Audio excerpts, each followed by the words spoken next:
So I got a call one night. I was sleeping in my car, living in my car. I did that for 25 years. And it's from Hamilton Morris. I didn't even know who he was. I didn't know anything about him. But he called and woke me up and mentioned that he knew something about me because of, well, Hamilton's very famous in the drug community, recreational drugs, that sort of thing. And he apparently knew something about me, about why I got thrown out of UCLA, because he took an interest and he asked me if I would mind an interview. And I said, okay. So he asked me to meet in a recording studio, and it was set up so that he was in New York and I was in Charleston, South Carolina. I never actually met him, but he interviewed me. And then he posted my interview. It was a year or more before I even watched the video, because originally it was posted on a pay-per-view channel and I wasn't going to pay to watch my own video or to listen to my podcast. And then when I finally listened to it, I thought, oh, that's pretty good. I'm pleased with it. Although, he introduced the video, the audio, with a spoiler alert that I had been thrown out of UCLA, and I think he knew why I was thrown out, because during the interview he put a lot of energy into trying to get me to confess basically to what had happened. The star of the book's Camel's Back, which just to put it in simple terms, I exposed myself to someone. It was. It's a very strange thing that I spent a long time trying to figure out exactly what happened. And I want to make that the subject of another video. But anyway, there were a lot of requests from people that wanted me to, when he asked me that, he caught me off guard, and I'm like, well, I really need to, this involves a lot. I need to write a book to try to put it into perspective. And honestly, I spent a lot of time trying to write the book, and I've gotten a lot done on it, and I think it's very interesting, but it doesn't really come together in a way that I'm pleased with. So I'll probably start over and write it again, and it'll be more like an inspired event. Meantime, I was just having a flashback today of a moment that I thought was absolutely hilarious. And so anyway, I got thrown out, and Hamilton also sort of compared me in the introduction to his podcast by comparing me to John Lilly, who I know a lot about John Lilly, about his research with the dolphins and about his isolation ketamine experiment, that sort of thing. But I didn't realize that he went on to do some weird things in his life. And, I did that one weird thing. But actually, even after that happened, after I exposed myself, I wasn't actually thrown out at that point. It's just that I continued to do weird things. And they realized that I was drawing too much attention to myself. So, for example, immediately after that event in which I did that, like I said, I will try to do justice to that event on another video, but immediately after, my two advisors at UCLA said, well, first of all, they said, why did you do that? And I said, I know what I did, but I have no idea why I did it.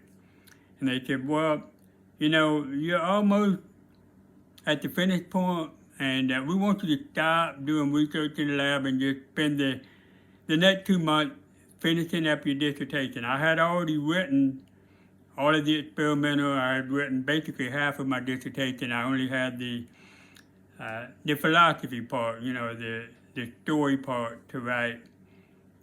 And they were giving me 2 months to stop doing research and to finish writing my thesis.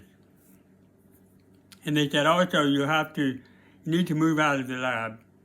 So basically I was living in the lab. There's another story behind that. because I have been living in a big house up on the mountain, and I got myself thrown out of that house by a couple of things that I did there.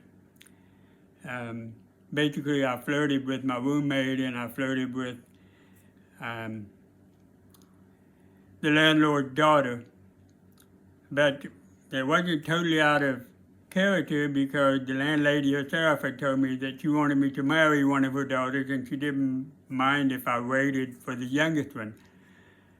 So she sort of put a seed in me, and I took it forward probably a little bit too far, and I made a pass at the young landlord's daughter. And at the roommate who was a cheerleader at UCLA. So I had been thrown out of the house. I was living in the lab. Basically, I had everything going for me.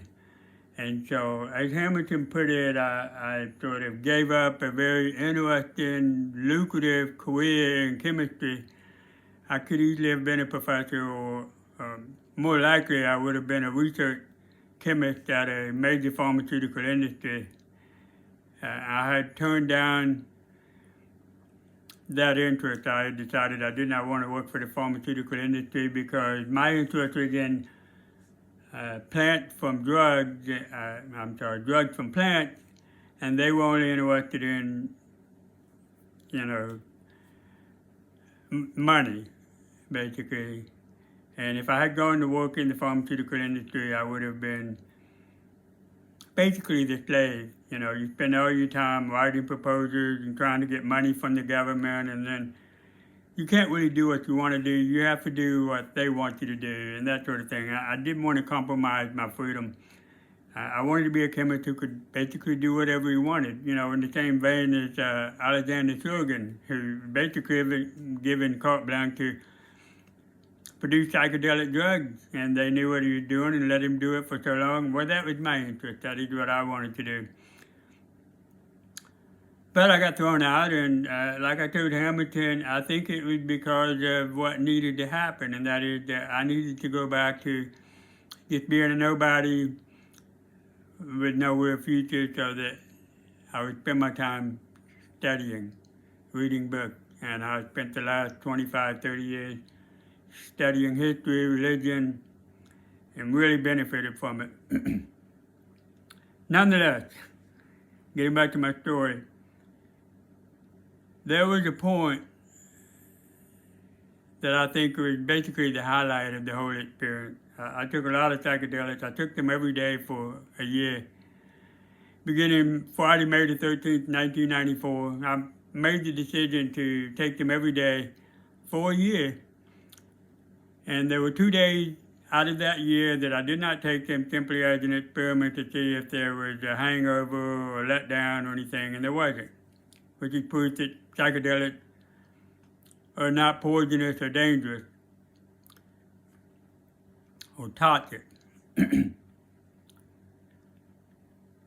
But in that experience, basically I began with 2CB.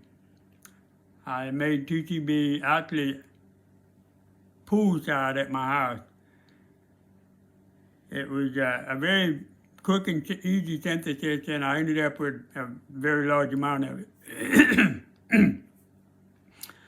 I took 2CB every day, 2 or 3 times a day, 4 or 5 times a day, whatever I wanted to. And anyway, this is not going well with that.